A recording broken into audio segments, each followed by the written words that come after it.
दर्शकों, आज फिर हाजिर है एक नई और सुंदर सी कहानी लेकर जो पूरा ज्ञान से परिपूर्ण है। पुराने जमाने में विद्या पद्धति इस जमाने से भिन्न हुआ करती थी।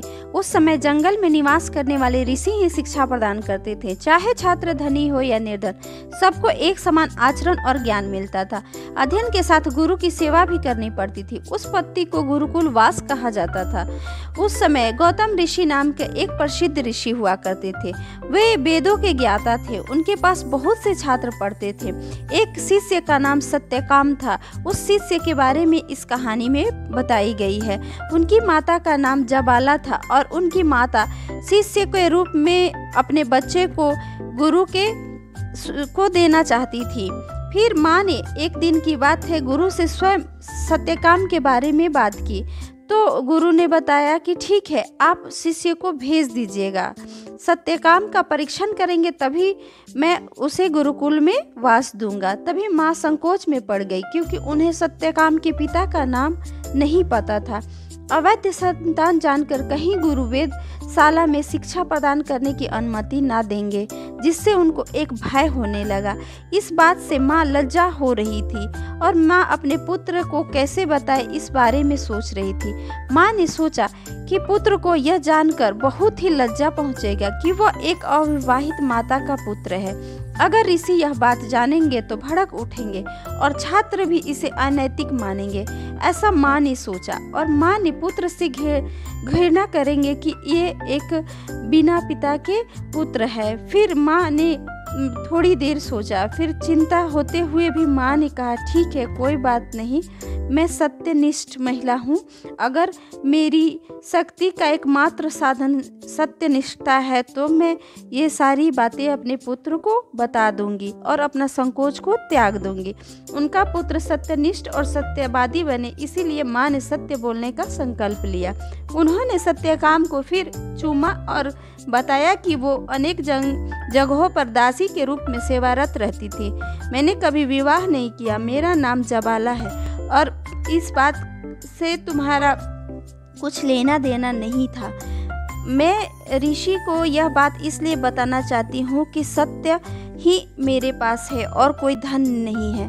तुम ऋषि को जाके बता देना कि मैं सत्यकाम जबाला हूँ का पुत्र हूँ और मेरा नाम सत्यकाम है। तो फिर वो ऋषि के पास जाते हैं सत्यकाम जी, और जाते जाते रास्ते में शाम हो जाती है। शाम होने के कारण वो थोड़ी देर विश्राम करते हैं। तब तक संध्या वंदन हो चुकी रहती है।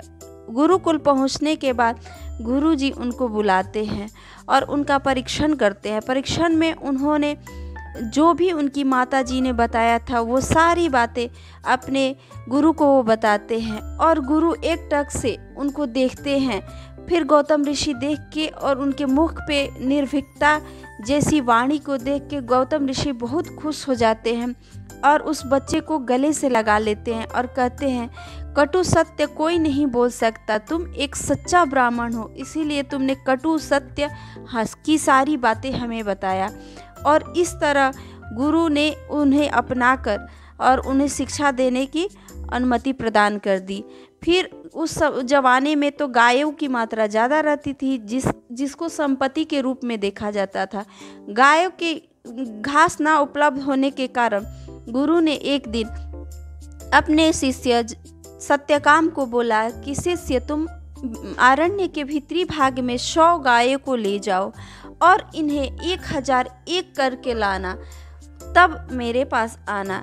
गुरु की सेवा भक्ति करते हुए सत्यकाम एक निष्ठ बालक होने के कारण वो अरण्य के भीतरी भाग में चले जाते हैं और वहाँ पे उस गायों की देखभाल करते हैं। फिर गाय माता भी उनसे बहुत प्रसन्न रहती हैं और उनको देखकर बहुत खुश रहती हैं।